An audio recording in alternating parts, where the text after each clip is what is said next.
thank you all for coming out tonight. It's a great crowd, and it's a cold night, but we appreciate y'all coming. This is really an important election, as all the elections are, but this is really an important election. We've got some great candidates, and at this time I'm going to turn it over to Charlie Harper with the Peach Pond. He's the moderator. He's going to maybe go over some of the rules that we're going to have if you haven't already done that with other candidates. And it's just great to have y'all out here tonight, and we sure appreciate y'all coming. And we need to get really involved in this political process because it is really important. This is the most important election that we're concerned with, and we've got to get, if you'll pardon the expression, we've got to get our Republicans elected.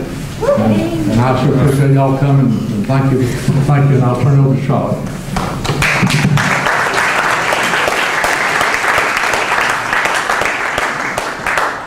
Thank you much, Mr. Roberts, and thank all of you for getting here. As you can see, it is pretty much standing room only, and the front row goes all the way to the end of the stage. So we are at max capacity, and that's a good thing. I'd like to again reiterate what was said. Everybody up here is a Republican, and so when you have a debate, my job is actually to help differentiate where they may disagree a little bit. But in general, we understand that most everyone's in agreement on these issues, and ultimately, you want to be the nominee for a party. And so I'll be very specifically asking some questions that try to give us a little bit of a difference. But anyone that maybe can check the feedback in the mic, I think we're getting some uncomfortable looks.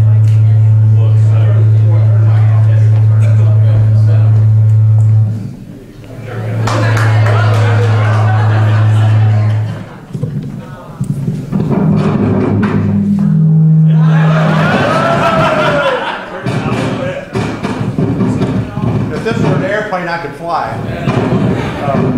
Or we had. We're getting a little bit of feedback.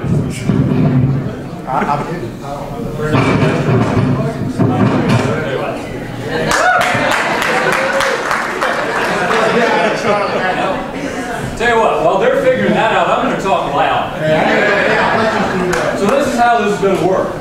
We're going to clearly improvise where we need to.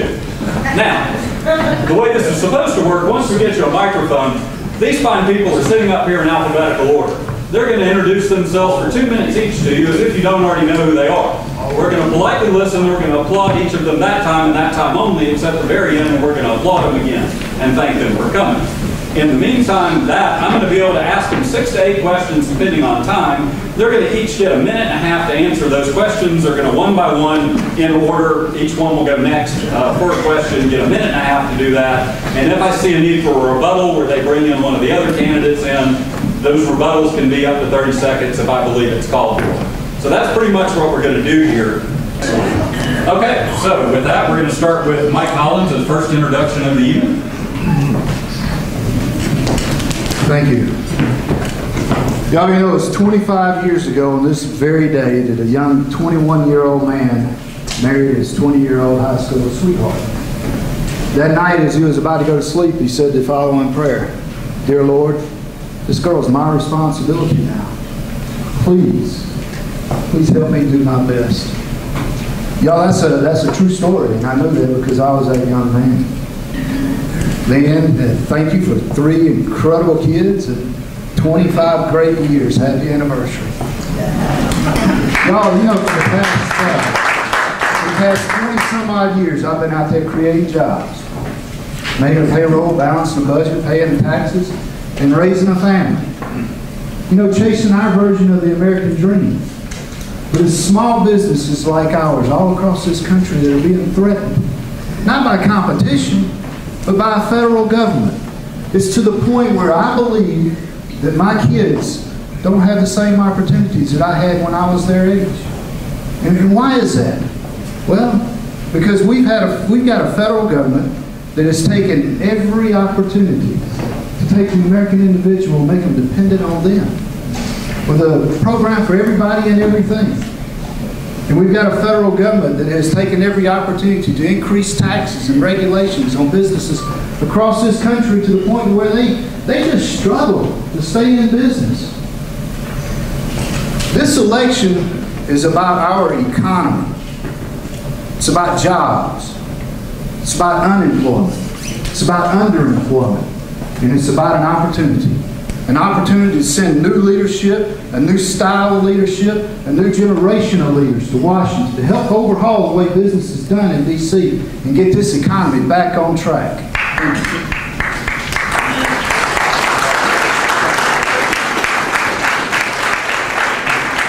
Next up, we'll have Gary Gerard.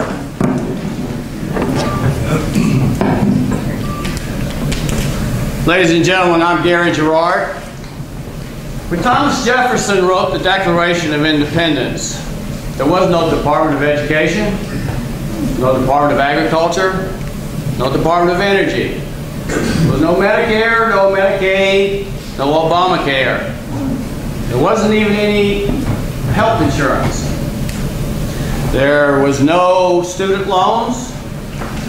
There was none of all of the things that we have today that are supposed to be the signs of opportunity. But for 150 years after that Declaration of Independence, people rushed to the shores of the United States of America. Why? Because they knew if they came here, they would have the opportunity to worship God as they chose. They would have the opportunity to build a life that was measured only by their own effort, their own determination, their own perseverance. And for 150 years, this country was built to the point where it saved the world from unspeakable evil twice. Today, it seems that the federal government and the Democrats that control it wish to think that the only way that we have opportunity and equality is if the federal government gives it to them. It does not. Who am I as wanting to return this country to a measure of opportunity? I'm a veteran. I'm a lawyer. I taught law school for 10 years. I saved a nonprofit from over $2 million of debt, and in fact, I am a member of the United States Supreme Court Bar. Thank you.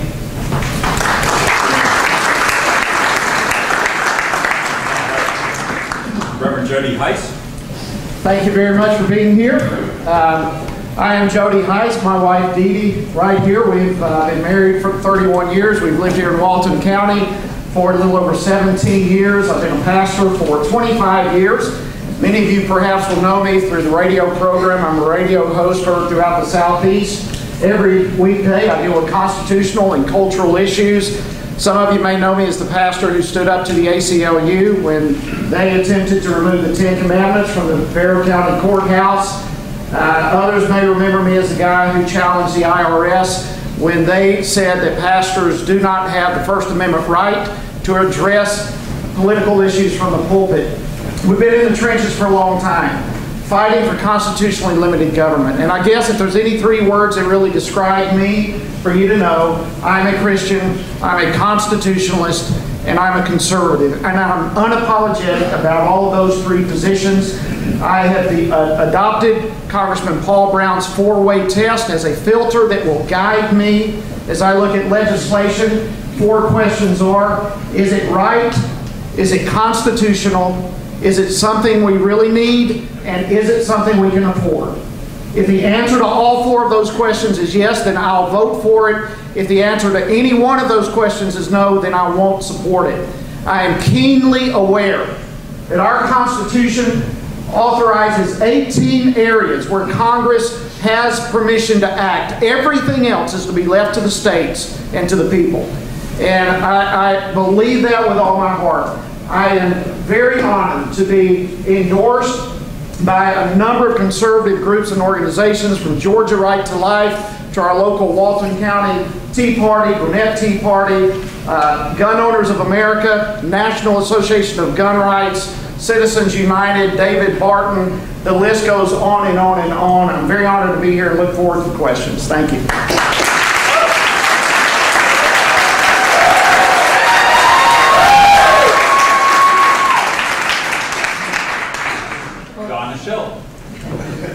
Thank you, Roy, for hosting such a great event. And I want to thank you all for caring so much about our country and our future generations to take 2 hours out of your night tonight to come and hear this debate. I am so excited to be here. I'm Donna Sheldon, and I am running for the U.S. Congress in the 10th District. I grew up outside the small town of Decula, Georgia, on a small farm. I'm so thankful to have my husband here, Bob, tonight. We've been married for 34 incredible years, and he has been so supportive, and I'm so thankful for that. We have 2 beautiful daughters, and they have given us 3 amazing grandchildren. Bob and I own a couple of businesses together, so I know what it's like to deal with overbearing governmental regulations and worry about making payroll. I know what it's like to sign the front of a paycheck and have to pay corporate taxes like we had to do yesterday. And during the past 11 years, I've had the honor to serve the state of Georgia in the Georgia General Assembly as a state representative. And during that time, I fought to cut taxes. I expanded concealed carry and other Second Amendment rights. I passed legislation to restrict abortion to protect the most vulnerable among us. I even did the hard work, passed legislation for transportation funding and tort reform. And I did the hard work of cutting spending by billions of dollars in order to balance our state's budget. These accomplishments earned me a 100% rating from the Georgia NFIB, numerous A+ ratings from the NRA, and yet again, I was one of 5 state representatives to receive a 100% rating from the American Conservative Union, and that's the group that puts on CPAC each year. So anybody can promise you a conservative voting record, but I have a proven track record of fighting for our shared conservative values. During my time in the State House, my colleagues honored me and elected me to be the Republican caucus chair. So I know a little bit about what it takes to bring 119 strong-minded, independent, A-type personalities together to move Georgia forward. So tonight, I'm looking forward to this debate. Thank you for being here.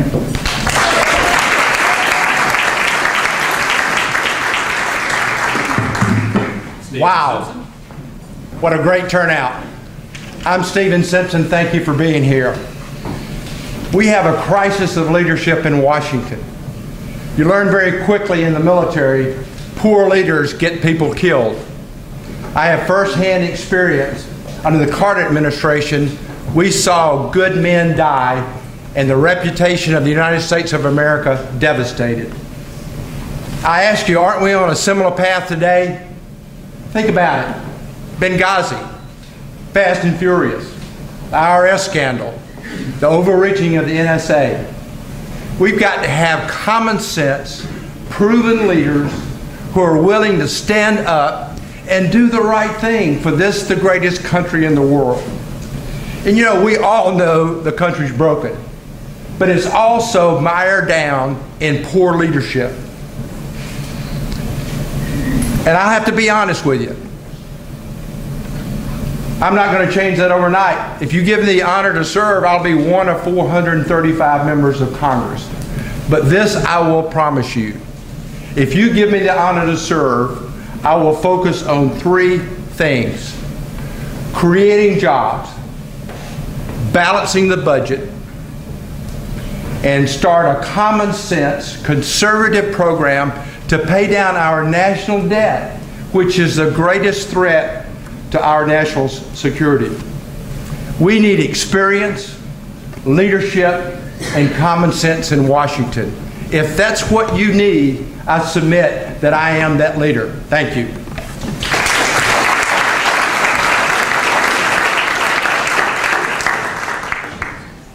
Brian Slowinski. My name is Brian Slowinski. Brian Slowinski. Brian Slowinski.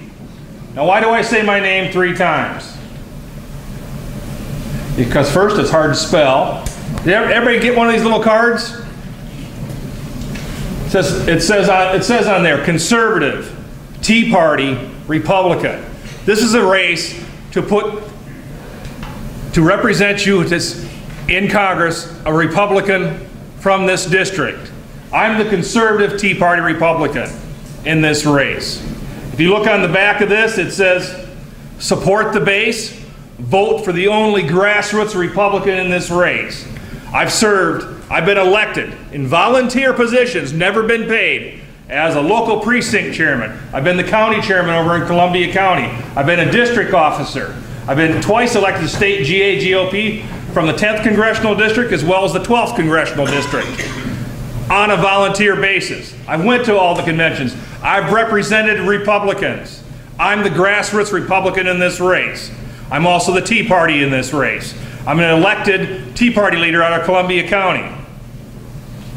And I'm also the conservative in this race. I'm not going to vote for a debt ceiling. I'm not going to vote for earmarks. We need people in Washington, D.C. who are going to upset the apple cart. If you look on the back of the card, the first thing I say is, what will I do? You know how you upset the apple cart? You fire the speaker and all the leadership in the House of Representatives on the Republican Party because they've done a poor job representing us.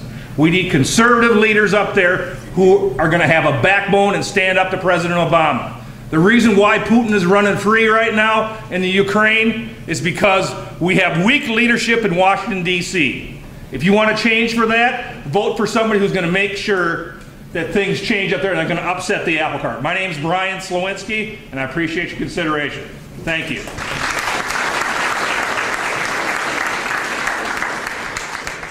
And Mitchell Swan. Thank you. Good evening, everyone. I am Mitchell Swan. I am the last one to the race, so some of you may not be familiar with who I am. I'm not going to tell you much about my biography, but I'll share two things with you that I think you need to understand. Number one, I have a 13-year-old little girl that came into this world with a cord wrap and did not have a heartbeat for the first 25 minutes on this earth. And let me tell you something, as a parent of a special needs child that can't walk, talk, dress themselves, or bathe themselves, or feed themselves, nothing is more critical to me and close to my family's heart than good medical care in this country. That's number one. Number two, I'll share with you, I am a Colonel in the United States Marine Corps. I've been in for 27 years, 17 and a half years active duty. My last active duty assignment was writing U.S. policy for the Middle East for General Mattis of U.S. Central Command. I share that with you for this reason. I want you to understand that right now, today, we have more violence in this world than we certainly had before 9/11. And it is increasing. From North Africa to Central Asia states to the Gulf states of the Arabian Peninsula, it's increasing. The second thing I want you to understand about that is we have more global debt right now than we have global GDP. There is not enough money on this earth to ever pay back the existing debt, and it is expanding. If you think that global unrest and poor governance can go up forever, and that debt can expand forever, we all know that can't happen. Our most violent days in this war are not behind us. Our worst financial crisis is not behind us. Now, we as a nation need to get our own house in order, not weather those next two events. We are the last country of consequence in Western civilization. Let those words sit in for a second. It's not Europe anymore. It's not Canada. It's not Australia. It's us.